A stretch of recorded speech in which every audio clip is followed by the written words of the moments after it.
ঢাকা বিশ্ববিদ্যালয় কেন্দ্রীয় ছাত্র সংসদ ডাকসু ও হল সংসদ নির্বাচনে ইতিহাস গড়ল ইসলামী ছাত্র শিবির। সংগঠনটির সমর্থিত ঐক্যবদ্ধ শিক্ষার্থী জোটের প্যানেল থেকে ভিপি পদে সাদিক কায়েম, জিএস পদে এসএম ফরহাদ ও এজিএস পদে মহিউদ্দিন খান জয় পেয়েছেন। ভিপি প্রার্থী সাদিক কায়েম মোট ভোট পেয়েছেন 14,042। তার নিকটতম প্রতিদ্বন্দ্বী ছাত্রদল সমর্থিত ভিপি প্রার্থী আবিদুল ইসলাম খান পেয়েছেন 5,758 ভোট।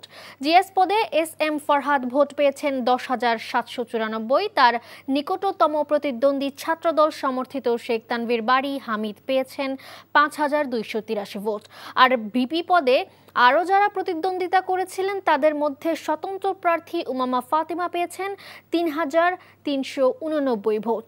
আরেক স্বতন্ত্র প্রার্থী শামীম হোসেন পেয়েছেন 3,884 ভোট। অন্যদিকে জিএস পদে তৃতীয় হয়েছেন প্রতিরোধ পর্ষদের মেঘমুল্লার বসু, তিনি পেয়েছেন 4,949 ভোট। ভোর 6টা পর্যন্ত 18টি হলের ফল ঘোষণা করা হয়। এর আগে গতকাল মঙ্গলবার সকাল 8টা থেকে শুরু হয়ে বিকেল 4টা পর্যন্ত ভোট গ্রহণ চলে মোট 8টি কেন্দ্রে। পরে রাত 1:45 থেকে হলগুলোতে পৃথকভাবে ফল ঘোষণা শুরু হয়। বান্ডেল থাকলে প্রতি সেনমানিতে টাকা বাঁচবে। বিকাশ সেনমানি বান্ডেল কিনে জিতুন প্রতি লেনদেনে। ঢাকা বিশ্ববিদ্যালয়ের সিনেট ভবনের সামনে রয়েছেন স্টাফ করেসপন্ডেন্ট জুবায়ের প্রধান, সরাসরি যুক্ত হচ্ছেন তিনি। জুবায়ের, ডাকসু নির্বাচন ও ফলাফল সম্পর্কে সর্বশেষ কি খবর আছে আপনার কাছে, আর এই মুহূর্তে ক্যাম্পাস পরিস্থিতি কেমন দেখতে পাচ্ছেন জানাবেন।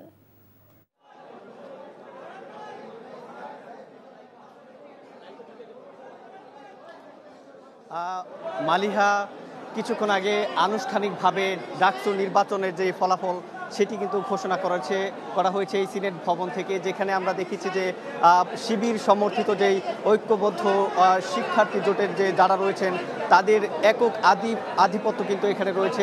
ভিপি পদে সাদিক কায়েম, এজিএস পদে এসএম ফরহাদ এবং জিএস পদে এসএম ফরহাদ এবং এজিএস পদে কিন্তু মহিউদ্দিন খান যিনি রয়েছেন তারা কিন্তু আসলে বিজয় হয়েছেন। এছাড়া আসলে বাকি যে পদগুলো রয়েছে সেখানেও আমরা দেখেছি যে শিবির সমর্থিত প্যানেলে যারা রয়েছে তারা কিন্তু আসলে বিজয় হয়েছেন। স্বতন্ত্র প্যানেল থেকে এবি জুবায়ের এবং যিনি সাহিত্য সম্পাদক পদে রয়েছেন মুসাদ্দেক আলী সৈকত, তিনি কিন্তু আসলে বিজয় হয়েছেন। এছাড়া সবথেকে বড় যে চমকটি ঐক্যবদ্ধ শিক্ষার্থী জোটের সেটি কিন্তু আন্তর্জাতিক সম্পাদক পদে আমরা দেখেছি যে জুলাই আন্দোলনে চোখ হারানো জসিম খান, তিনি কিন্তু আসলে এখানে বিজয়ী হয়েছেন। তবে এখন কিছুক্ষণের মধ্যেই এখানে আমরা যেখানে রয়েছি সিনেট ভবনে শিবির সমর্থিত প্যানেল যারা বিজয়ী হয়েছেন তারা এখানে সংবাদ সম্মেলন করবেন এবং সেখান থেকে তাদের যে পরবর্তী কর্মসূচি এবং ঢাকা বিশ্ববিদ্যালয়কে তারা কিভাবে আসলে পরিচালনা করবেন সেই বিষয়ে এখানে তারা কথা বলবেন। আমরা যেটি দেখেছি যে এই নির্বাচন নিয়ে গতকাল থেকে থমথমে একটা পরিস্থিতি বিরাজ করলেও রাতভর যেই ফলাফল নিয়ে মানুষের যে অপেক্ষা ছিল সেটি এখানে সিনেট ভবনে রাতভর গণমাধ্যম কর্মীরাও এখানে উপস্থিত ছিলেন। তবে সকাল শেষে সকাল কিছু 8:30টার দিকে কিন্তু এখানে ফলাফল ঘোষণা কিন্তু শুরু হয়েছিল, যেটিতে আমরা দেখেছি যে আনুষ্ঠানিকভাবে ভিপি পদে সাদিক কায়েম কিন্তু নির্বাচিত হয়েছেন। জানিয়ে রাখি যে ঐক্যবদ্ধ শিক্ষার্থী জোটের যারা আসলে শীর্ষ 3 পদ রয়েছে সেখানে কিন্তু ঐক্যবদ্ধ শিক্ষার্থী জোটের তারা কিন্তু বিপুল ভোটের ব্যবধানে কিন্তু তারা এগিয়ে কিন্তু বিজয়ী হয়েছেন। আরেকটা বিষয় যে এই যে নির্বাচন এটি কিন্তু আমরা দেখেছি যে ছাত্রদলের প্যানেলের পক্ষ থেকে আবিদুল ইসলাম খান তিনি এটিকে প্রত্যাখ্যান করেছেন এবং একই সাথে তারা কিন্তু উমামা ফাতিমা যিনি রয়েছেন তিনি কিন্তু ভোট বয়কটের যে ঘোষণা সেটি কিন্তু আসলে করেছেন। তবে এখন এখানে কিন্তু ব্রিফিং করবেন, আমরা আসলে পরবর্তী যে সংবাদ সেটিতে কিন্তু আরো বিস্তারিত জানাতে পারবো। তো মালিহা, এই ছিল আমার কাছে সবশেষ। জানছিলাম ডাকসু নির্বাচনের সর্বশেষ খবর। বান্ডেল থাকলে প্রতি সেনমানিতে টাকা বাঁচবে।